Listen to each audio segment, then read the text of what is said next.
আজকে আমাদের যে ডাউট ক্লিয়ার ক্লাস চলছে, অর্থাৎ আলোচনা পর্ব, যে কি কি সমস্যা তোমাদের হচ্ছে বা আমরা আলোচনা করতে গিয়ে তোমাদের কি কি ডাউট আছে সেইগুলো নিয়ে একটা আলোচনা পর্ব বা প্রশ্নোত্তর পর্ব আমরা করছি।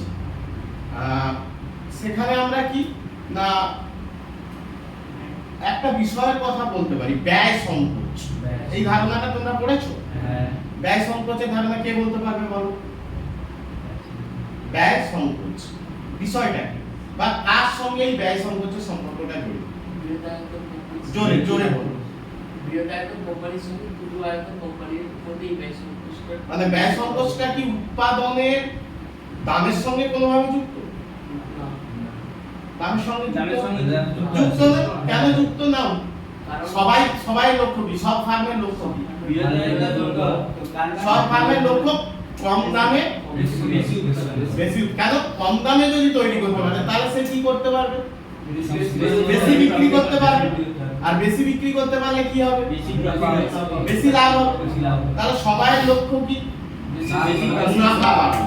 আচ্ছা, এই যে আয়তন জনিত ব্যয় সংকোচ, এই বিষয়টা কি, ধারণাটা কি বলো যে কেউ একজন?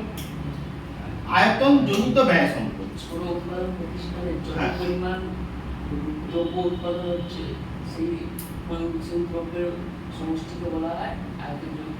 আচ্ছা, আমি আরেকটু বলে দিচ্ছি। আয়তন জনিত ব্যয় সংকোচ মানে কি? যে ফার্ম তার আয়তনের পরিবর্তন করে বা উৎপাদন খরচটা কমানোর জন্য কি কি প্রসেস অ্যাপ্লাই করতে পারে। তার দু ধরনের প্রসেস আছে। কি কি প্রসেস জানো? বলো না। ক্ষুদ্রায়তন ফার্ম আর বৃহদায়তন ফার্ম কেন পার্থক্য হয়ে যাচ্ছে? একটা আভ্যন্তরীণ ব্যয় সংকোচ আর একটা বাহ্যিক ব্যয় সংকোচ। বাহ্যিক ব্যয় সংকোচ। তাহলে আভ্যন্তরীণ ব্যয় সংকোচে একটা বড় ফার্ম ছোট ফার্মের থেকে আলাদা হয়ে যায়। কোন কোন দিক থেকে আলাদা হয়? কি কি পয়েন্টের মাধ্যমে আলাদা হয়? তুমি একটা পয়েন্ট বলো। তুমি একটা। বিপণন বা বাণিজ্যিক। বিপণন বা বাণিজ্যিক। তার ব্যাপারটা কি? বিপণন বা বাণিজ্যিক? বৃহৎ আয়তনের, জোরে একটু জোরে বলো। বৃহৎ আয়তনের ফার্ম ক্ষুদ্র আয়তনের ফার্মের থেকে অত্যধিক পরিমাণে কাঁচামাল ক্রয় করার জন্য তাদের যে ব্যয়ের সংকোচ হয়। মানে কি? ছোট ফার্ম কি করছে? তার উৎপাদন কি কম, তাহলে সে কি করতে পারে?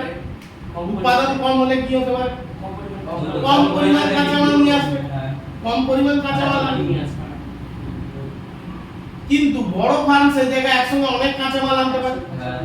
তাহলে বড় বেশি যদি কাঁচামাল আনে তার খরচ বেশি পড়বে না কম পড়বে? কম পড়বে। তাহলে যদি কম পড়ে তাহলে ছোট ফার্মের থেকে সে কম টাকায় তৈরি করতে পারবে কি পারবে? এছাড়াও সে এক ধরনের খরচ করে কিসে বলো তো? বড় বড় কলকাতায় অ্যাডভার্টাইজমেন্ট বা সেলস, মানে সে কি করতে পারে? বিজ্ঞাপন ব্যয় দিতে পারে বা বিজ্ঞাপনের মাধ্যমে সে তার ক্রেতাকে আনতে পারে। কিন্তু ছোট ফার্মের ক্ষেত্রে কি হয়? ছোট ফার্মের ক্ষেত্রে কি হয় না? বিজ্ঞাপন ব্যয় সে দিতে পারে না, কারণ তার উৎপাদনই তো কম। সে মানে কোথা থেকে বিজ্ঞাপন ব্যয় দেবে বা কোথা থেকে সে সেলসম্যান ব্যয়, সেটা হয় না। তাই বড় ফার্ম থেকে ছোট ফার্মকে বিপণনের একটা প্রসেস আছে, যে প্রসেসে আলাদা করা যায়। সেকেন্ড, তাদের শ্রমিক মানে সেলসম্যান নামটা হয়ে গেছে। আর বিশেষায়ন, ভেরি গুড। বিশেষায়ন ব্যাপারটা কি গো বলতে পারবে? বলো জোরে বলো। বিশেষায়ন ব্যাপারটা হলো এরকম, ধীরে ধীরে। একটি উৎপাদন প্রতিষ্ঠানকে দুভাবে কাজ করতে হবে। এক, সে তার উৎপাদনের যে শ্রমিকগুলোকে বিভিন্নভাবে আলাদা আলাদা করে কাজ করতে পারে। প্রতিটি শ্রমিক নিজেদেরকে বিভিন্নভাবে নিয়োজিত করতে পারে। আর একটি হলো এটি ছোট উৎপাদন প্রতিষ্ঠানের ক্ষেত্রে কম পরিমাণ মূলধন থাকে, তারা এই ধরনের ব্যবহার করতে পারে। আচ্ছা, ও বিশেষায়নটাকে ভালো করে ডিসকাস করতে পারেন, পারবে বলতে? বলো। মানে বৃহদায়তন কারবারের জন্য একটি নির্দিষ্ট পরিচালনা মণ্ডল থাকা তাদের নির্দিষ্ট সিদ্ধান্ত নিতে সুবিধা হয়। কিন্তু না, বৃহদায়তন বলো বলো বলো দেখি। একটা ফার্মে কোনো একটা কাজে বিশেষ যেটা দক্ষ সেই কাজে তাকে সেই কাজে যদি নিয়োগ করা হয় তাহলে সে তত উৎপাদন বেশি করবে, মানে কাজ বেশি করবে, তার কম কমে বেশি কাজ। তার মানে কি? মোট যে কাজটাকে সেই কাজটাকে যদি আমরা কয়েকটা ভাগে ভাগ করে নেই এবং প্রত্যেকটা ভাগে যে যে কাজে দক্ষ তাকে সেই কাজে দিতে হবে। তাকে যদি সেই কাজে দেই তাহলে সে কম সময়ে উৎপাদন করতে পারবে, বারবার করার ফলে সেই কাজে সে দক্ষ হয়ে উঠবে এবং বেশি পরিমাণ উৎপাদন করতে পারবে। কিন্তু ছোট ফার্মের ক্ষেত্রে কি বিশেষায়ন করার সুযোগ থাকে? কেন থাকে না? একজন বলো তুমি বলো, পারবে? তাদের মানে কি করার জন্য কোনো মূলধন ছোটখাটো ব্যবসা মানে ছোট ব্যবসায়ী কম উৎপাদন করে, তাহলে সেই কম উৎপাদনের ক্ষেত্রে ভাগ করবে কি? বড় উৎপাদন প্রতিষ্ঠান হলে তার উৎপাদন বিরাট আকারের হয়, তাতে কাউকে একটা হয়তো, যদি আমি জুতো কোম্পানির কথা বলি, তাহলে কেউ হয়তো জুতো শো তৈরি করছে, কেউ হয়তো সেটা পেস্ট্রি করছে, কেউ হয়তো সেইটাকে স্ট্যাম্প দিচ্ছে, আর কেউ হয়তো প্যাকেজিং করছে। তাহলে যে যে বিভাগে রয়েছে সেই বিভাগে আমি আলাদা আলাদা রাখতে পারছি, কেন? প্রচুর উৎপাদন হচ্ছে। কিন্তু ছোট ফার্মে সেই সুযোগ থাকে না, উৎপাদন কম আছে। তাহলে আয়তনজনিত ব্যয় সংকোচে আরেকটা কি বিশেষায়ন। তারপর আর কি হতে পারে? পরিচালনা মণ্ডল, হ্যাঁ, কি হতে পারে? প্রত্যেক বিভাগের জন্য কি রাখতে পারে? তারা ম্যানেজার, ম্যানেজার রাখতে পারে। ম্যানেজার মানে কি? যে ম্যানেজ করে। ধরো প্রোডাকশন, উৎপাদন সেক্টরে একটা ম্যানেজার রেখে দিচ্ছে, মার্কেটিং এর জন্য একজন ম্যানেজার রেখে দিচ্ছে, শ্রমিক সংগ্রহ, শ্রমিককে দেখাশোনার জন্য লেবারের একটা ম্যানেজার আছে। তাহলে প্রত্যেকটা ভাগ এত সুন্দর করে ম্যানেজমেন্ট হচ্ছে, একজনের সঙ্গে আরেকজনের লিংক আছে, আবার আরেকজনের সঙ্গে আরেকজনের লিংক আছে। তার ফলে কি হচ্ছে না, উৎপাদনটাও স্মুথলি হচ্ছে, কোনো সমস্যা সেভাবে আসছে না। কিন্তু ছোট ফার্মের মালিকের ক্ষেত্রে কি হয়? মালিক একাই সবকিছু করে। তাহলে একাই যদি সবকিছু করতে যায়, তাকে ম্যানেজমেন্টও সামলাতে হবে, প্রোডাকশনও করতে হবে, সেটা কি ভালো হবে? হবে না। তাহলে এই কারণে কি হচ্ছে, সে পিছিয়ে যাচ্ছে। আর কি হতে পারে? বলো। আর্থিক ব্যয় সংকোচ কিভাবে করতে পারে? জোরে জোরে জোরে। ফার্মগুলির আর্থিক ও সম্পত্তি বেশি থাকায় তারা বড় বড় আর্থিক থেকে মানে সহজ কথায় ও যেটা বলতে চাইছে যে ব্যাংক কাকে লোন দেবে? বৃহদায়তন ফার্ম, কারণ তার কাছে অনেক অ্যাসেট আছে, তার কাছে অনেক কি আছে, ল্যান্ড আছে, মানে সে তাকে যেটা ভরসা করে ব্যাংক লোন দিতে পারে। কিন্তু ছোট যে উৎপাদক, তার কাছে এই ধরনের জিনিস কম, তাহলে তাকে লোন বেশি দিতে চাইবে। আর সে ক্যাপিটাল না পেলে তাহলে কোথা থেকে সে বিনিয়োগ করবে? বিনিয়োগ যদি না করতে পারে তাহলে তার ফার্মের আয়তনও বাড়াতে পারবে না। তাহলে এখানেও কিন্তু বড় ফার্মের কাছ থেকে ছোট ফার্ম পিছিয়ে আছে। আর কি হতে পারে? উন্নত মানের যন্ত্রপাতি, টেকনোলজি ব্যবহার। Very good. টেকনোলজি ব্যবহার কিভাবে করতে পারে? একজন তুমি বল। বৃহদায়তন কারবারে বেশি পরিমাণ মূলধন থাকার কারণে তারা উন্নত মানের যন্ত্রপাতি ও উন্নত মানের টেকনোলজি ব্যবহার করতে পারে। যেমন ধরো একটা মেশিন, একটা উদাহরণ দিয়ে কেউ বোঝাও। একটা মেশিনের মধ্যে অনেক উৎপাদন করতে পারে তাদের কাছে।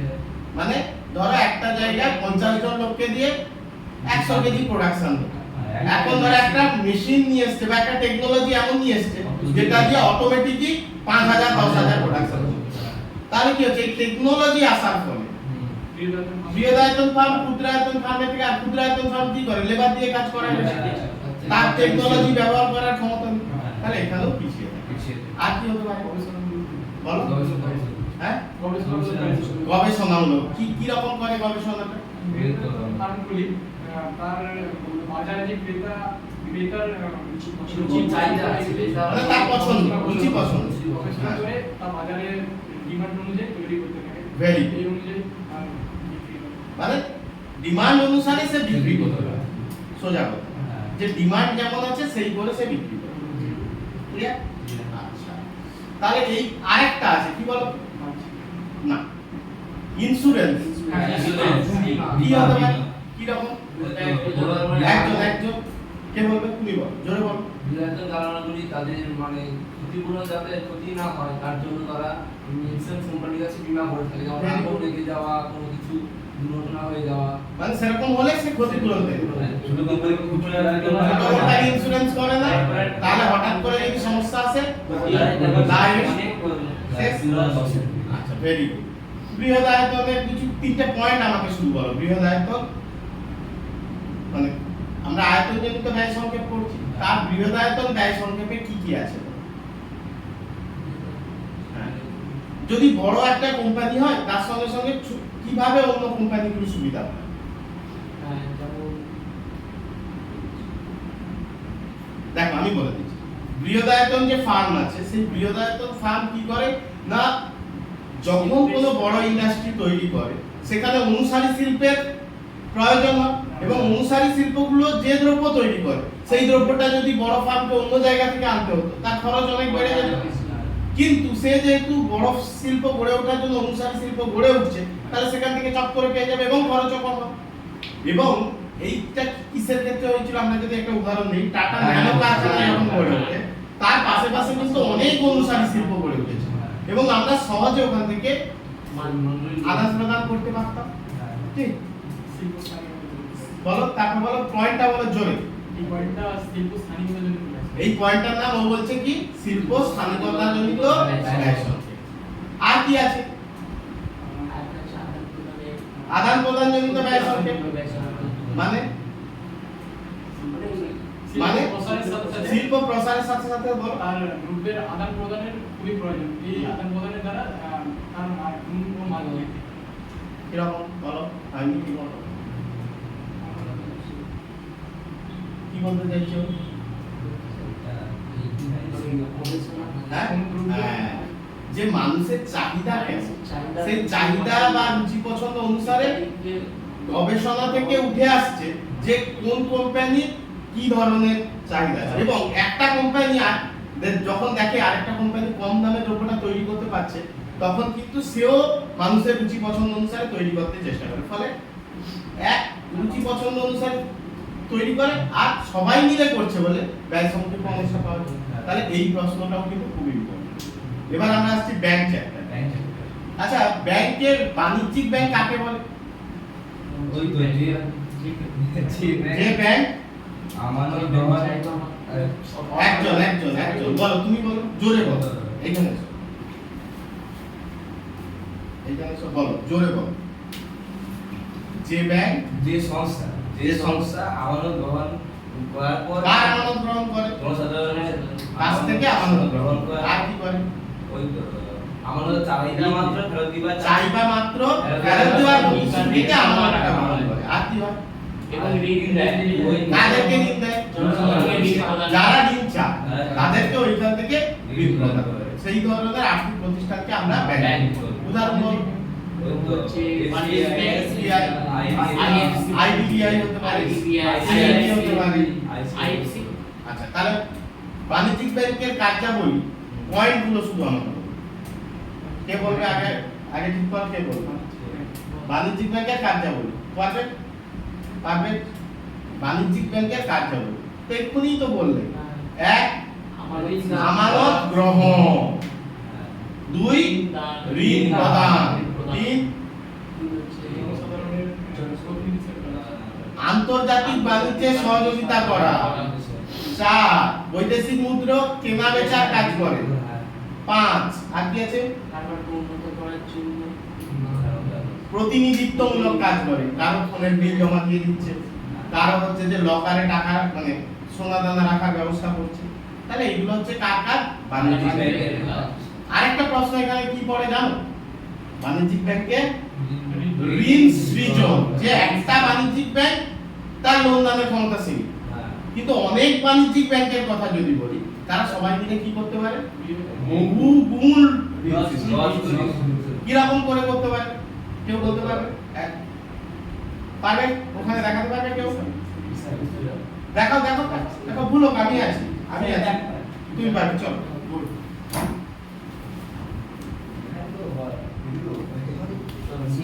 চলো দেখাও যে অনেক বাণিজ্যিক ব্যাংক কিভাবে বহুগুণ ঋণ সৃষ্টি করতে পারে, শুধু অঙ্কটা করে দেখাও। আর এ বি ব্যাংক নাম দাও। হ্যাঁ হ্যাঁ, আচ্ছা, না আমি ওটা বলছি না, ব্যাংকের নাম দাও আগে, এ বি সি ডি করে ব্যাংকের নাম। হ্যাঁ দেখাও দেখাও, কে পারবে? যাও, হ্যাঁ দেখাও, ঠিক আছে। তাহলে কটা ব্যাংক আছে প্রথমে তুমি? হ্যাঁ, তাহলে চারটে ব্যাংক আছে। 100 টাকা হলো, 100 টাকা কার কাছে? এ ব্যাংকের কাছে জমা পড়েছে। হ্যাঁ, তারপরে সে 10% মানে 10% কি করবে? 10% রেখে দেয়। তাহলে আমরা কিছু অনুমান করেছি, সেই অনুমানগুলো কি কি? ব্যাংক নগদ জমা 10% হিসেবে রাখবে। ব্যাংক নগদ জমা 10%, নগদ জমা 10% কেন নিজের কাছে রাখবে? আমাদের ফেরত যাবে না। ফেরত দিয়ে যারা যে কেউ যদি চায় তার টাকাটা দিতে হবে, তাহলে 100 টাকার মধ্যে 10%, 10% তার মানে 10 টাকা সরিয়ে রেখে কত টাকা লোন দিতে পারে? 90 টাকা কাকে লোন দিচ্ছে? না, বি ব্যাংকে লোন দেয়নি, অন্য একজন ব্যক্তিকে লোন দিচ্ছে, যে লোনটা নিয়ে কোথায় যাচ্ছে? বি ব্যাংকে যাচ্ছে প্রথম। হ্যাঁ। বি ব্যাংকে তাহলে কত টাকা জমা পড়েছে? 90 টাকা। কারণ আমরা ধরেই নিয়েছিলাম যে মানুষের হাতে নগদের চাহিদা শেষ হয়ে গেছে, মানে এখন নতুন টাকা হাতে এলেই সে কোনো না কোনো ব্যাংকে জমা দেবে, আমরা ধরে নিয়েছিলাম প্রথম। তাহলে দ্বিতীয় কত? 90 টাকা। বি ব্যাংক কি করবে? বিবেক আবার আবার 10% আবার 10% কেটে কত টাকা দিচ্ছে? 80 টাকা। না, 81 টাকা হবে। দেখো 10% মানে 9 টাকা বাদ দিচ্ছে। হ্যাঁ, তাহলে 81 করো। আচ্ছা, এবার আবার ডি ব্যাংকের কাছে ওই টাকা, তাহলে কত দূর পর্যন্ত ঋণ সৃষ্টি করতে পারে? আমরা কি এরকম গুনে গুনে গুনে গুনে যাব, নাকি কোনো অঙ্ক আছে? অঙ্ক। তাহলে সেই অঙ্কটা দেখাও, এই কি অঙ্ক আছে দেখাও। এই এর সঙ্গে আচ্ছা বিশাল আসো, ও ওইখানটা আটকাচ্ছে, এসো। না, ওইটা না, ওটা প্রথমে না, আগে সূত্র দিতে হবে। তাহলে ওইটা কি অঙ্কের সূত্র করছো? কি কি লিখেছো করো? এ আর হ্যাঁ এ আর স্কোয়ার প্লাস, আচ্ছা ডট ডট ডট কত দূর পর্যন্ত যাব? হ্যাঁ এন, তাহলে প্লাস ডট ডট করো, প্লাস ডট ডট। এই কি হ্যাঁ। আছে? দরকার নেই, এ কিউ না দিলেও সূত্রে চলে গেছে। আচ্ছা, ওকে। এইবার এর জায়গায় কত বসাবো? এ সমান 100 লিখে দিচ্ছ, আর আর সমান কত? Very good. তাহলে এবার এর জায়গায় করো, বসাও এবার মান, প্লাস, তাহলে এর মান 100, আর এর জায়গায় কত বসাবো? 9/10। ভেরি গুড, বসাও, plus 100 9/10 square plus dot dot dot, A R N আছে, প্লাস 10 এন। Very good. এইবার তাহলে এটা কিসের সূত্র? গুণোত্তর প্রগতি। তাহলে গুণোত্তর প্রগতির মেন সূত্রটা ওইখান থেকে লেখো। আচ্ছা, এই এ যেখানে লিখেছো, এ আর স্কোয়ার, ওর মাথায় 100 90 81 ওইটা লিখে দাও। হ্যাঁ,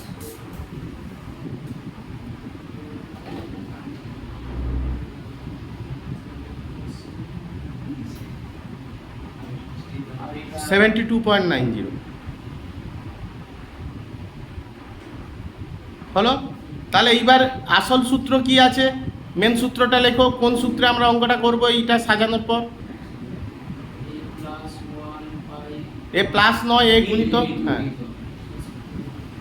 A into 1 R to the power N,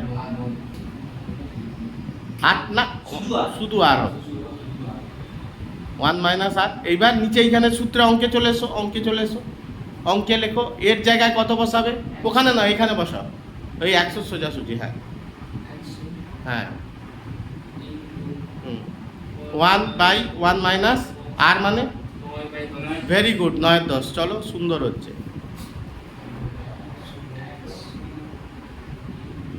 one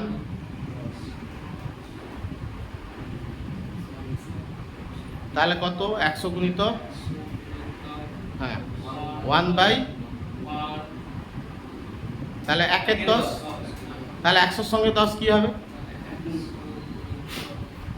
10 মানে 1000। তাহলে দেখো এইখানে কি, এই 1000 কি গল্প বলছে বলো তো? 1000 একটা গল্প বলছে, 100 টাকা ঘুরে ঘুরে 1000 টাকা হয়েছে। মানে 100 টাকা সমস্ত ব্যাংক মিলে কত টাকা তৈরি করে ফেলতে পারে? 1000 টাকা। মানে 100 টাকা 10 গুণ, অর্থাৎ 1000 টাকা পর্যন্ত আমানত সৃষ্টি করতে পারে বা আমানত বৃদ্ধি করতে পারে। সেইটা দেখো আমরা গুণোত্তর প্রগতির অঙ্কের সাহায্যে ও করেছে। ঠিক আছে, 1000 টাকার বেশি আর হবে না। অঙ্কের নিয়ম পর্যন্ত দেখো, অঙ্কের নিয়মই বলছে যে 1000-এ গিয়ে আটকে যাবে। মানে একটা টাকা সে 10 গুণ পর্যন্ত, মানে হায়েস্ট 10 গুণ পর্যন্ত ঋণ সৃষ্টি করতে পারে, তার বেশি পারে, তার কম করতে পারে, বাট তার থেকে বেশি পারবে। ঠিক আছে, এই অঙ্কটা বোঝা গেছে? হ্যাঁ হুম। চলো